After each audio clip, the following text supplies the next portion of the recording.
is November 30th, end of the month here. Almost end of the year, although we're heading into the holiday season around here. Oh, it's pouring out here in Northern California, you can probably hear it. And it's actually kind of nice, except I'm supposed to be playing guitar outside tonight at tree lighting ceremony in downtown Los Gatos. So if anybody wants to come by and bring some umbrellas or some rain song guitars, I wonder if those things are still around. That's probably what I need tonight. Oh well. Quick rundown of the news, and I have a lot of things I want to talk about. I hope I get to them all because I don't like to go on for too long. But big news, of course, the Target releases, but I want to get to a lot of what was going on the forum, and also what I've sort of been working on. I have I'll get to that a little bit later. But so we had, of course, Desperado, Eagles, popular request. It's been in the top 100 requests for a very long time. I'm glad to finally get around to working on that. I had a couple student reviews, and what was the other one? A lot of people get a lot of mileage out of some of these old songs. Well, I'm really glad to hear that. Anyway.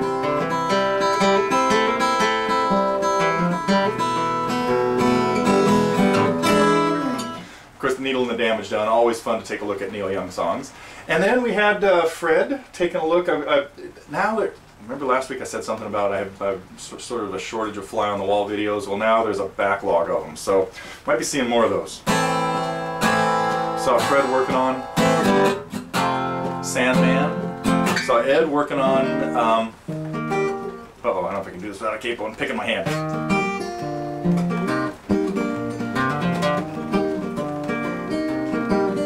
Okay, you at least recognize it, I'm sure. Paul Simon, 59th Street Bridge song. So I hope you guys get a lot of mileage out of that kind of stuff. But what has been going on around here with me is I've been looking at, a few weeks ago I brought out my book, my World's Favorite Classic Guitar Solos book, and that kind of inspired me to break out some of my other books. The Renaissance guitar, I might get back to this, and the Baroque guitar. Books by Frederick Node that I picked up, wow, back when they were $7.95. I'm sure they're $25.95 now. But books that had a lot of just a huge influence on me. So I'm going to get to that. I'm going to play a little bit later of some of the things that I've been working on. First, I want to get to some of the info going on the forum. Good news, the banner is back in circulation, and I think on its way to pretty soon, maybe by today, on its way to Tony, I think, in New Zealand. I mean, in Australia, from New Zealand. That's where things are floating around out there, and some interesting other stuff. First of all, I want to address a question that I saw on the forum. Somebody was asking whether it is helpful to be playing along with a metronome or with guitar profiles or whatever. It's absolutely helpful. I mean, if you're playing rock and roll songs, one of the things I say is practice playing along with the band. Fire them up, get them on, even if you don't have it, find them on YouTube, and just practice playing to stay in time. So Guitar Pro is of course great for that because you can slow it down at any speed or slow it down to any speed that's comfortable. Matter of fact, I've been working on that a little myself, trying to play along with the recording of one of the pieces I've been trying to brush up on, which is, I'll get back to that later still. That's all part of the second half of what I want to get to today. First I want to get to other things that jumped out at me on the forum. One was, it was great to see our friend, I believe it was David, in I could be wrong though, who recently saw Tommy Emmanuel in Tel Aviv, and that is, you know, no surprise. He just is worth spending any chance you can get to see him. You got to do it because he's fabulous. Now, another post that came out right around the same time was somebody had resurrected or rediscovered Michael Hedges, another phenomenal guitar player who unfortunately met with a tragic ending in the middle 90s. I could be way off on the years, but it just seems like it was a long time ago now.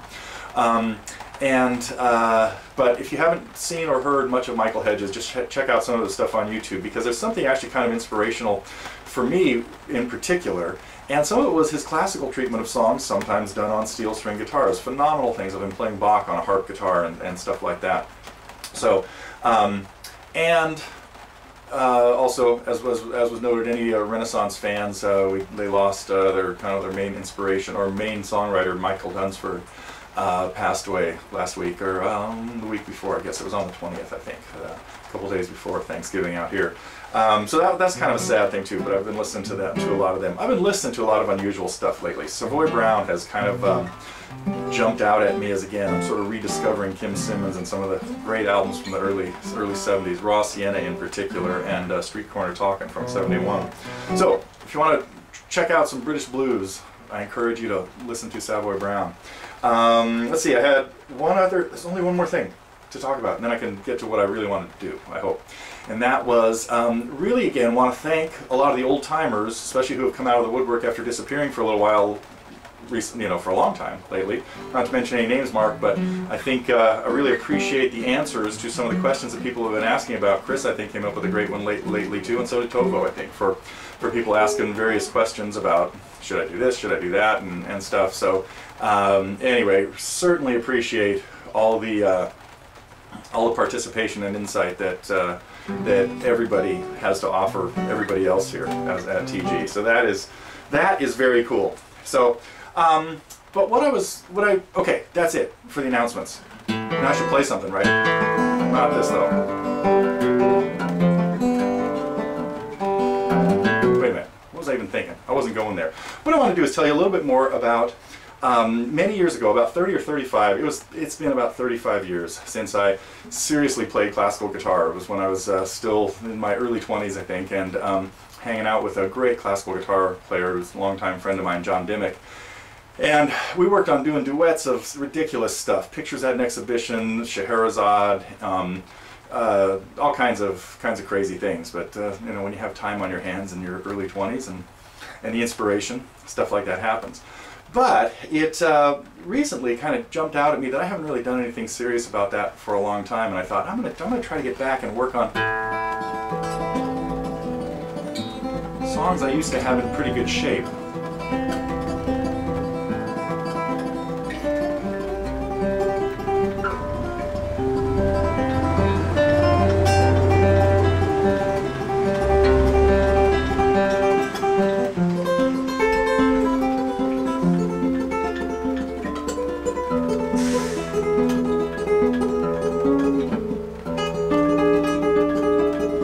Remember to.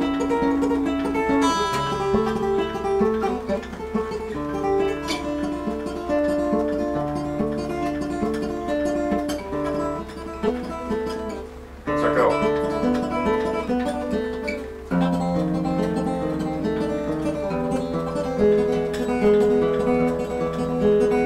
Well, anyway, songs like that require, my tremolo basically just sucks, but it's getting better. Been kind of trying to polish it up for the last few days. It's coming back, but you gotta have your nails just perfect, and I keep them, I'm pretty ragged with them, even though it seems like I'm probably not. But anyway, so been kind of breaking out some of the war horses of classical guitar world, and well, sometimes I play them on the classical guitar. I had to drag out Papa's guitar a little while ago and start trying to get used to the bigger string, or the wider neck. Wow, that's terrible.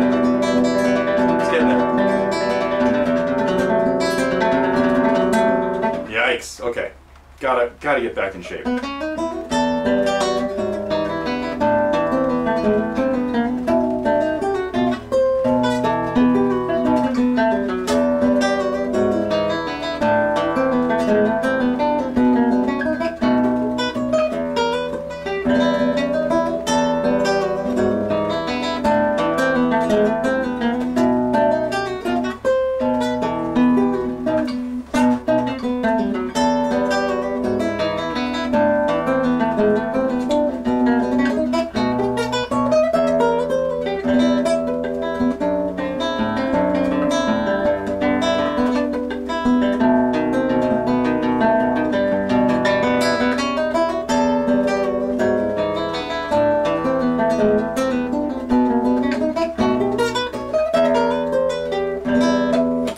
Well, anyhow, so I'm trying to brush up on about 6 or 8 or 10 different things all at the same time, which is probably not really a good idea. But it gotta have some diversity. I was going to show you something else here, but I'm going to go back to the steel string guitar because I wanted to show you a song that really grabbed me, a Renaissance tune. I'm going to have to read it. Oh, which brings me to what I need to ask you guys something. I am toying with the idea, not toying, I'm going to be working on some classical guitar pieces and putting them up on the site. But, fair warning, no tab is going to come with these. I'm going to do them only in music, and so I might have to put together a little primer on reading music. That might be the first thing.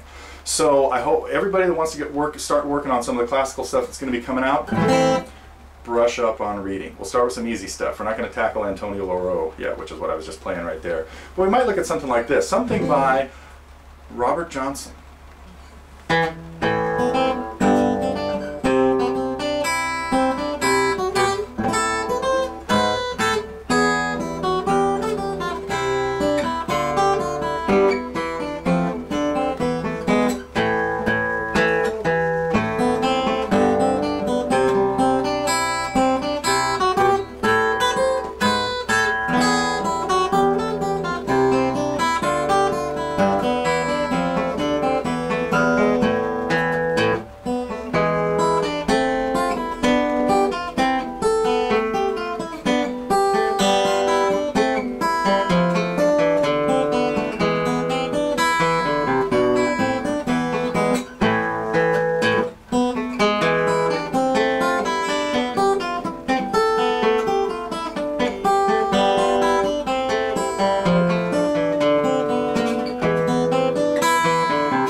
From this Renaissance guitar book.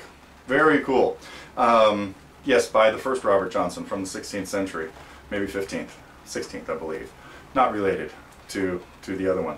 So I'm going to dig up some lute pieces from here. In the Baroque guitar book, this of course has stuff in it like this. I believe somebody put this up. I haven't had a chance to look at this lately. I mean yet. But here's another good one to be tackling. Try that again. Okay.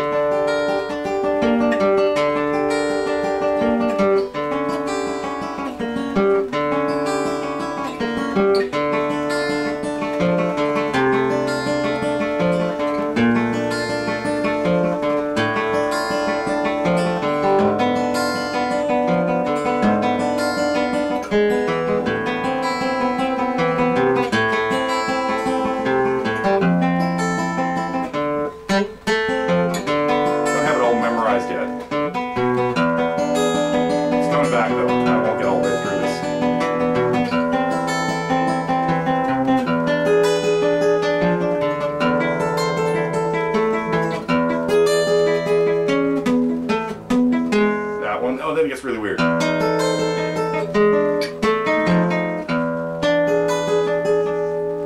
Can't remember the rest, but I'll you know what, I'll try to have that in good shape for you guys next week. But that's of course a prelude that was written for the lute. I do have a lute that I could play that on, but I don't think I have the music to it for the lute. I'll track it down if I do. So anyway, that is sort of what's going on around here with me. I've been kind of enjoying, I've been pushing myself. Something that John Renborn made me do about 15 years ago was to quit being so lazy and to start getting back and digging in hard. So I decided to dig in hard on some classical guitar stuff. Let's see if I can remember any of this one.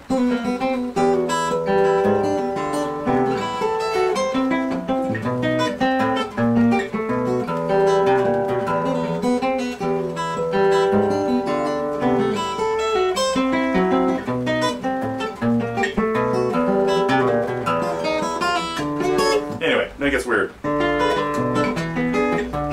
guess I can't remember.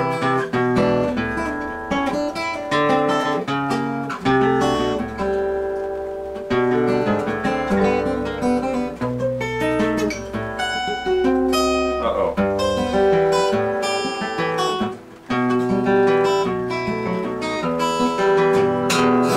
Well, anyway, okay.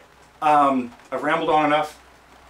Just wanted to let you guys hear some of the things that I've been very excited about lately, which is getting back to playing some stuff that I haven't tackled in 30 years, but it is really fun. So that's it. Enough of my self-indulgence here today, and hope everybody has a good weekend and into some new stuff next week, but we might be taking a slight change of direction here, as you can probably guess. Okay, that is it. I'm going back to practicing.